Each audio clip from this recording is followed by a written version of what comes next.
समय एक ऐसी चीज है जिसे हम अक्सर हल्के में लेते हैं।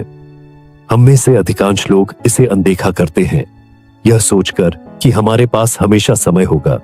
लेकिन जैसे जैसे हम बड़े होते जाते हैं, यह एहसास होता है कि समय कभी लौटकर नहीं आता। आइए एक छोटी सी कहानी के माध्यम से समझते हैं कि समय का मूल्य कितना बड़ा है। यह कहानी है एक छोटे से गांव में रहने वाले युवक रवि की।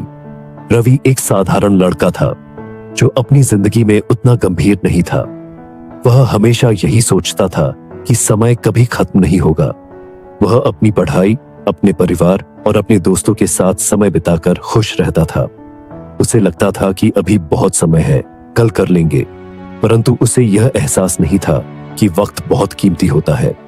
रवि के पिताजी श्री श्याम एक मेहनती और समझदार व्यक्ति थे। वह हमेशा रवि को समय की अहमियत समझाने की कोशिश करते रहते थे, लेकिन रवि को कभी इसकी जरूरत महसूस नहीं होती थी। वह हमेशा टाल मटोल करता और कहता, पापा चिंता मत करो, समय बहुत है, सब कुछ कर लेंगे। एक दिन पिताजी ने रवि से कहा, तुम्हारी परीक्षा का समय करीब आ रहा है।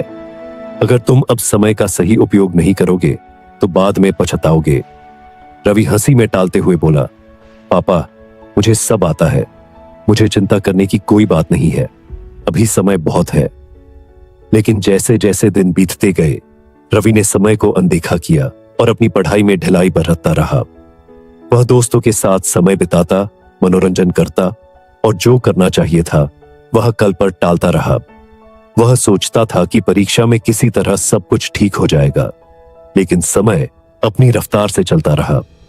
फिर वह दिन आया जब परीक्षा का समय आया। रवि ने देखा कि उसकी तैयारी बहुत कम हो चुकी थी। उसके पास समय नहीं था और अब वह समझ चुका था कि अगर उसने पहले ही समय का सही उपयोग किया होता तो वह इस स्थिति में नहीं होता।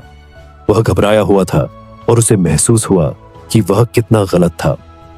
अब वह अपनी गलती को सुधारने की कोशिश कर रहा था, लेकिन समय ने उसे पहले ही धोखा दे दिया था।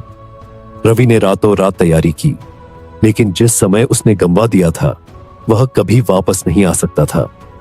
परीक्षा के परिणाम आ गए और रवि का प्रदर्शन उम्मीद से कम था। वह बेहद निराश हुआ और अपने पिताजी से बोला, पापा अब मुझे समझ आ गया कि समय कितना कीमती था। अगर मैंने समय को सही तरीके से इस्तेमाल किया होता तो मेरा परिणाम अलग होता। रवि के पिताजी श्री श्याम ने उसे सांत्वना दी, बिल्कुल बेटा, अब तुमने जो गलती की उससे सीखो। समय कभी वापस नहीं आता।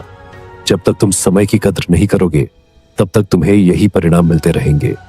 रवि को यह बात समझ में आ गई।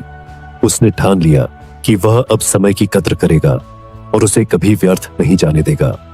वह अपनी दिनचर्या में सुधार लाया, हर काम को सही समय पर करने की आदत डाली और पहले से कहीं ज्यादा मेहनत करने लगा। वह पढ़ाई के साथ साथ अपने जीवन के अन्य पहलुओं पर भी ध्यान देने लगा। धीरे धीरे रवि ने खुद को एक बेहतर इंसान बना लिया। कुछ महीनों बाद जब अगली परीक्षा आई, रवि ने पूरी तैयारी की और अच्छे परिणाम के साथ पास हुआ। अब रवि को यह एहसास हो चुका था कि समय कभी वापस नहीं आता। जब वह सही समय पर अपने कार्य करता था तो उसे सफलता मिलती थी। रवि ने अपनी सफलता का श्रेय अपनी मेहनत और समय के सही उपयोग को दिया। उसने अपने दोस्तों को भी समझाया कि समय का सही उपयोग कितना जरूरी है। अब वह न केवल अपनी जिंदगी में सफल था, बल्कि दूसरों को भी समय की अहमियत समझाने लगा था। और इस तरह रवि ने सीखा कि समय सबसे कीमती चीज है।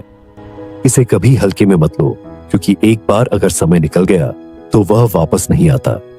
कहानी का निष्कर्ष यह है कि समय का सही उपयोग ही जीवन में सफलता की कुंजी है। अगर आप समय की कद्र करेंगे तो आपका जीवन भी सार्थक और सफल होगा। समय को न गंवाएं, इसका सही इस्तेमाल करें, क्योंकि वक्त कभी वापस नहीं आता।